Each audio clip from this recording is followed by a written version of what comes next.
Basic na tayong Ibansin Fire Safety Seminar kaya kayo nagunan si BFP Sulu personnel.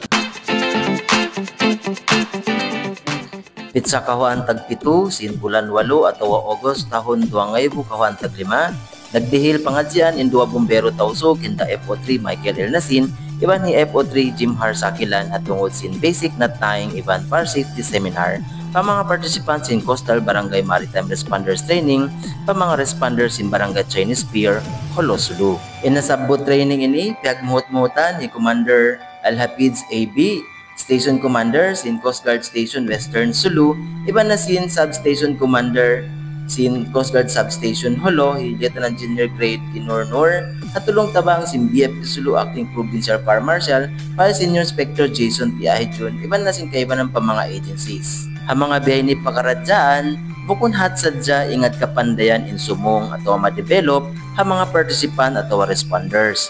May nang desabsabab, hikasong iban hikasambo sin kauman. Then na Bureau of Fire Protection Sulu, inim bombero tausug, magsangsa makusug, pakatan bang sasug.